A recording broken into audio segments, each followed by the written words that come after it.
like a prank without a punchline, federal unionized workers still think the pandemic isn't over, and going to work is risking getting them sick.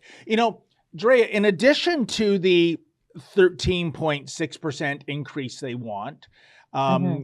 in addition to they don't want any more contracted work going out. In other words, they want to make overtime. This is another sticking point. They want the right to work at home. But think about this. The reason this was accommodated was due to COVID in the first place. Right. COVID is thankfully in the rearview mirror right now. The world is getting back to normal. And what we know about COVID-19 in 2023 is a hell of a lot different than what we thought we knew about it in 2020. You remember the videos we'd see from China of Yeah. citizens there doing Craig the Hammer Valentine style face plants. Oh, I've Yeah. got COVID. I've got a coma. No, we found out that was all I such. was terrified. I was terrified back I then. was too. I mean, if you look at the videos of me back then, Dre, I'm going out to airports. I've got gloves on. I've got the Yeah. mask on. I've got goggles on, right? The famous hockey stick. Oh, and the Remember? hockey stick. Thank you for reminding He me. had his mic on hockey sticks in case Yeah, you're just and tuning in. we didn't And he need was to do holding. any of that. So, and by the way, we'll roll some video. Another thing, and I especially wanted to get your viewpoint on this. There was a demand by the union. It's not getting a lot of press, but as soon as I saw this, when I was reading through the union demands and all their nitty gritty, Drea, there was a demand for increased anti-racism training. Now, Drea, I've worked all my life in the private sector. I have never witnessed racism, not even once. If I had, I'd be honest. That's how I go. I'm the umpire. I call balls and strikes. Is there a problem in the public sector with racism? And who are the racists and who are the Yeah. victims of racism? Because the way I see it, the biggest racist is the big boss man, blackface. He can't even keep track of the number of times he's put Oh my blackface on. goodness. So what is your thinking on this? Well, we're seeing this everywhere. I remember one of the reports I did was at Home Hardware or something like that, where they're doing this Yeah. anti-racism training, and they're saying that basically their staff has white privilege, and predominantly it's a lot of white people having this discussion, and it's like, what's going on? When's the last time you saw someone be racist in the workforce and get away with it? I mean, that's immediate grounds for being fired. I don't know what would happen in a union, but it just isn't the problem that they keep making this about. And with the COVID narrative, sometimes I wonder if that's why union workers like this are still living in the dark ages with COVID, is because of the information that they get fed from their unions too. It's all fear-based. And so is this racism thing. I can't imagine what it would be like to be white these days and actually believe this crap, because it's like you're constantly being told that you have to sort of repent for the skin God gave you. I mean, that's it's a hard day to be a middle-aged white man, isn't it? Oh, Drea, believe me, as a white man who identifies as a white man, it's no utopia, let me tell you. No, man, not today, not today. But, on those 2 points, one, with the anti-racism training, I don't believe really that the public sector is a bastion of racism. This is, again, follow the money. This is all these union heads who have friends in the anti-racism training business who get 6 figures to come in and give these sermons about how awful you are and how privileged you are, yada, yada, yada. So once again, it goes back to number one job when it comes to the bureaucracy. It's growing the bureaucracy. And that's what this is. It's a cash grab. And on the COVID file, Drea, I don't for a second believe anyone in the public sector is thinking, oh my goodness, if I go back to work, I might catch COVID cooties. They just don't want the daily commute. They just want to get their fat ricotta cheese candy ass out of bed and then slump in front of a computer. And, well, in some cases, without even putting clothes on, as we saw from one member of parliament, actually. I may or may not have done reports in my pajama pants. There you go. I mean, is that really too much of an ask? You put sweatpants on? Well, apparently it is. So I think that's the unspoken strategy there. Now, I think this is a dangerous precedent because you'll see other provincial unions and even private sector unions going, hey, look what PSAC got. Why don't we get it too? So it's a cascading event. But why don't we show a little video? Super producer Efren, is this of Lincoln J and I going to a federal? Oh, okay. This is from Twitter. I think this is the one I referenced about worried about the lingering mass getting psychosis sick with union. Yeah, and I'm saying, folks, don't believe the hype. Take it away. We proved ourselves that we can work efficiently and more productively from home, and the fact that they're mandating us going back to work 2 days a week just doesn't make sense. I believe that we made the transition during the pandemic to work from home. I still believe that the pandemic is not over. Going to work is risking getting sick. I feel like working at home, you are still completing your day-to-day tasks. So I think as public servants, we should have the option to choose. So we basically, for more than 2 years, have been suffering with the stalling tactics from the Treasury Board and our employers not showing the respect not only workers of the public service deserve, but here's the thing, right? We want to stand to raise the bar for every workers across the country. So this is not a fight for the public servants only.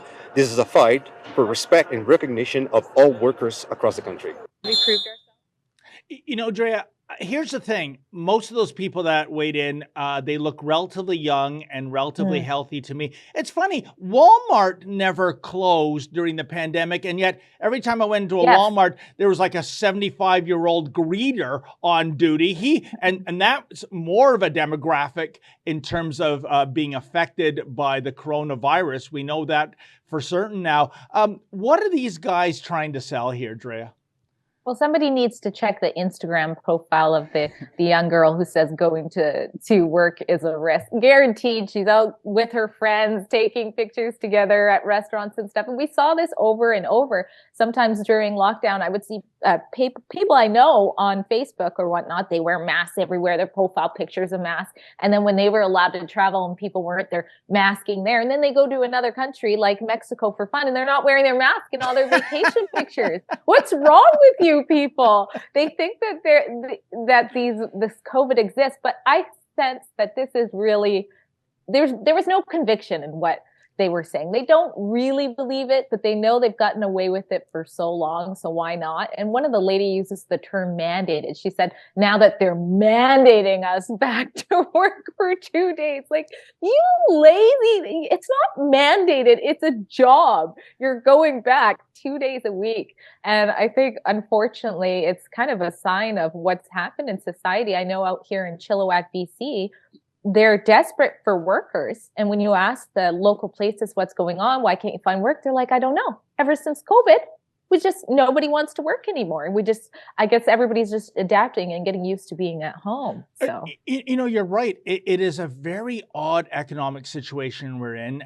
Inflation running wild, interest rates. And my God, do I grieve for all of those who had a variable rate mortgage, because you're just getting slaughtered right now. And yet, by the same token, there's a labor shortage out there. I can only conclude, Drea, that there are still people going back to 2020 that, got out of the labor force. They were sucking from the government teat, and they're continuing to do so because they like it so much. You're getting, as the Dire Straits songs goes, money for nothing and your chips for free. So you see what I did there? Anyways, so I think that's part of the explanation. But this idea that there is still a pandemic going on and it's for safety. I mean, Drea, when I look back at the last 3 years, my goodness gracious, what a biosphere of madness we were in. we Yeah. were told to follow the science, and you had these ridiculous things like California Governor Gavin Newsom and disgraced Toronto Mayor John Tory saying, when you go out, even to dinner, wear your mask, Yeah. and only pull down the mask when you're putting food in your mouth and then put it back up as you chew. What madness is, as if to suggest the coronavirus was, I don't know, intelligent, that, oh, look, that person's obviously hungry. We won't infect him as long as he follows proper masking etiquette. Two words, glory holes. That is the level of idiocracy that we experience. And we're still having a residual effect from that. So, well, as Andy Robinson said in Dirty Harry, please, I scare easy. But Drea, you know what? I think our super producers have the video hooked up. I haven't even seen it. I was there yesterday afternoon. Lincoln Jay and I went out to the Young Shepherd area. There's a big passport office and some other government offices. Of course, by the time we got there, it was around 3 p.m. So that means quitting time is less than an hour away with the federal service, apparently, because what was a couple hundred people had now, gone down to just a few dozen. But anyways, we want to get the other side of the story. So I started asking questions, didn't get any answers. Check it out. Hi, ma'am. What is the main demand you're striking for? You have to speak to a media person. Oh, really? Okay, but you're out on the picket line, right? No. Hey, guys, I'm just wondering what brings you out to this picket line today?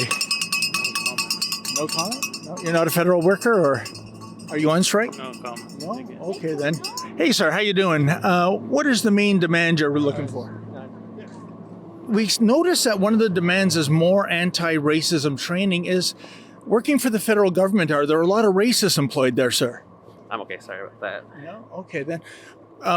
Then what is the biggest demand that you're looking to fulfill? Sorry, no, it's okay. I'm good with the interview, thank you. You can't do an interview? Did someone tell you that, sir? No. Just wondering, one of the demands of your union is for more anti-racism training. Is the Public Service Alliance of Canada, is there many racist employees working here? I see one of the demands is for more anti-racism training. Is the public service a bastion of racists? I love that question. Well, your tax dollars hard at work yet again, folks. Just wondering what you're hoping to achieve on this picket line today. Hoping to achieve higher pay, Okay. at least closer to the inflation rate. Hi, ladies. I just noticed your sign that says fair contract. What is a fair contract? I have no comments. No? Okay, but your sign says a fair contract. Does that mean working from home? I have no comments. How about a 4.5% increase over 3 years? I still have no comment, please. Yeah. I know one of the demands is more anti-racist training. Is there a lot of racists in the public service? Okay, I have no comments, sir. Please, I would like my privacy. Is the public sector full of racists? I mean, is this training needed? As you know, you're supposed to find a media person. Hey, that's nice. For the union makes us strong. How about you guys? What's the biggest demand you're hoping to fulfill? I see one of the demands is for more anti-racism training. Is working for the public sector, or there are a lot of racists there? How about yourself, sir? What is the biggest demand you're hoping to achieve on this picket line today? There are official spokespeople that you can speak to if you have questions. The wages, it's a 4.5% over 3 years. And I'm just wondering, ma'am, with so many Canadians who don't have a public service job struggling, do you think you have the sympathy of the public on your side? Can you just thank you here for a second? Thank you. Oh, she's not allowed to talk? Thank you, my friend. Thank you. Oh my goodness. Wow. I don't know about anti-racism training. What about anti-free press training? We'll carry on. It's hard to tell the difference between that union picket line and Antifa. It's the exact same interaction. Yeah, at least unlike Antifa, Dre, as you well know, they weren't throwing haymakers. But you know what? What a sad example they have. And also, I mean, nobody, even those who are the official designated spokespeople, you can't come and make your case. I mean, you're on strike. You're federally paid by Canadian taxpayers. Ostensibly, when you're on a picket line, it's to communicate what you're fighting for. And this was romper room stuff. This is we're taking our ball and going home. And anytime we had someone that was willing to get involved in the discussion, those people in the orange vests would say, can we talk to you for a second? Which was to basically, to use the Dwayne "The Rock" Johnson line, know your role and shut your mouth, right? Exactly. So I think they come across looking so poorly by their own inaction. What do you say, Drea? Well, absolutely. I think the one lady there was like, more money. I mean, she got it out quick. She was right to the point, some honesty, some directness. And it's like they just were like, okay, we want more money and we want to stay at home. So what other things can we layer on here to make it look like it's not a selfish request? And that's how the racism got in there too. But, you know, we've seen it time and time again. You've handled this beautifully. I love the question. Is there a bunch of racists working there? Well, Drea, don't you think it's a fair question? If an actual demand is for more anti-racism training, right? And that would look like a pretty diverse picket line to me, I got to tell you. Then why is this anti-racism training needed? It's more like, I think we need anti-censorship training, you know, allow people to say their piece, but evidently that's offside. That's a clip from something we call Rebel News Daily. It's our daily live stream hosted by my friend David Menzies, but the show also includes a rotating cast of hosts and special guests, including me. It's a great way for us to talk about the news of the day as the news is happening in an unscripted fashion, and it's an awesome way for you to interact with us as well. We stream every weekday, 1 p.m. Eastern, 11 a.m. Mountain, wherever you find Rebel News. See you there.